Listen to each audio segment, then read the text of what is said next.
तो पिछली क्लास के अंदर हम लोगों ने पढ़ा था कि कोशिका की आकृति क्या होती है और कोशिका का आकार क्या होता है।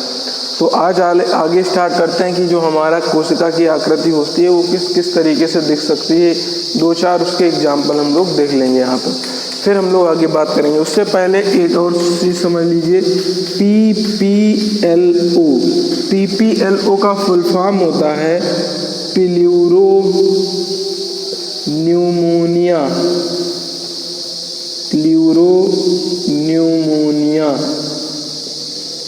लाइक ऑर्गेनिज्म, ये होता है हमारा PPLO, pleuro pneumonia like organism. फिर इसके बाद ये एक था डाउट तो हमने लिख दिया, प्लूरो PLEURO, न्यूमोनिया PNEUMONIA,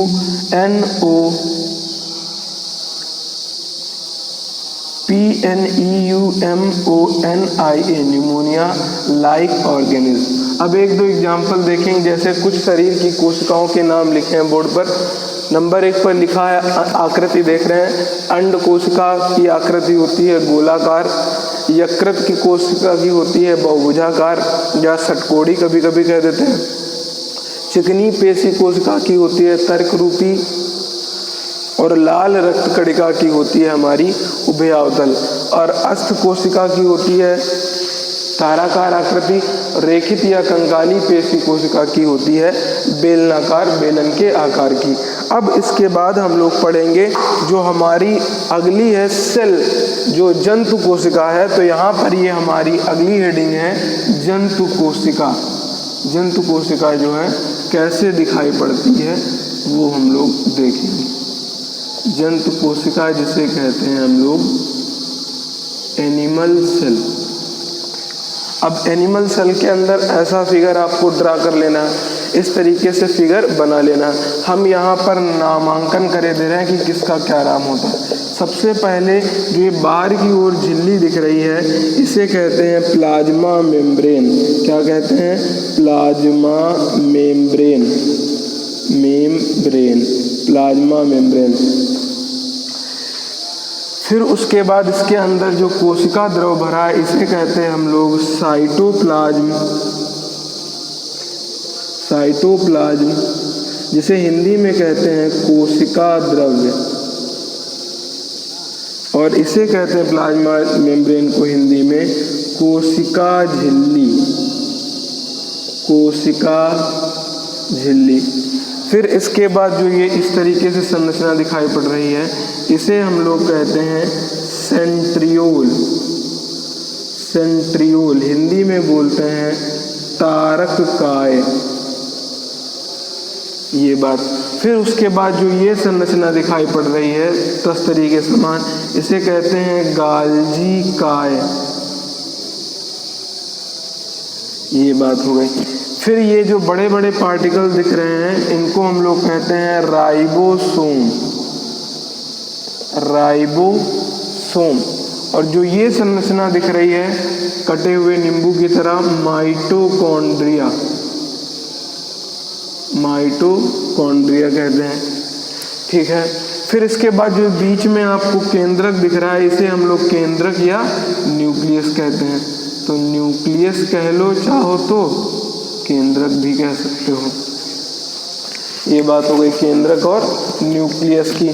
फिर इसके बाद जो है और कौन सा बचता है, ये चीज़ बचती है, इसे बोलते हैं हम लोग, जिसके ऊपर राइबोसोम पाए जाए इसे कहते हैं खुरदरी अंतःप्रद्रवी जालिका, जिसके ऊपर ना पाए जाए उसे कहते हैं हम लोग चिकनी अंतःप्रद्रवी जालिका। तो ये वाली है हमारी खुरदरी अंतःप्रद्रवी जालिका, इसको कहते हैं, इसके ऊपर नहीं है तो इसको हम लोग कहते हैं चिकनी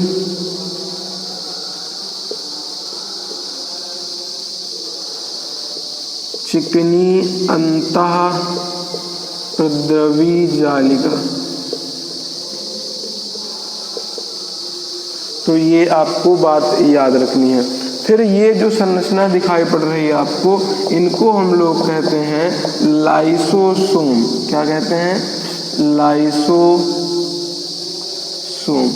ये पूरी जो हमारी संरचना हो गई, ये जंतु कोशिका की हो गई, एनिमल सेल की।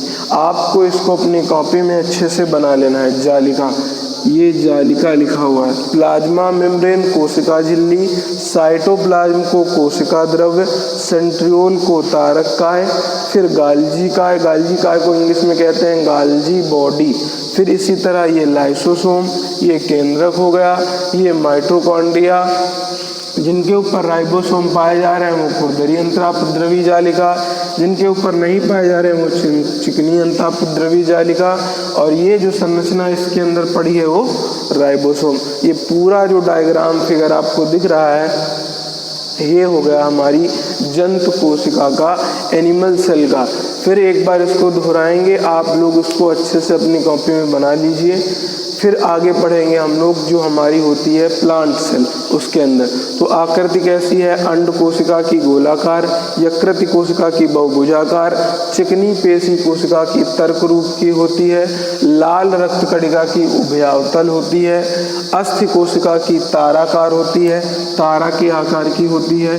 फिर इसके बाद रेखित या कंकाली जो पेशी है ये होती है हमारी बेलनाकार की होती है। तो इसको अच्छे से बनाइए, फिर मिलेंगे अगले वीडियो के अंदर।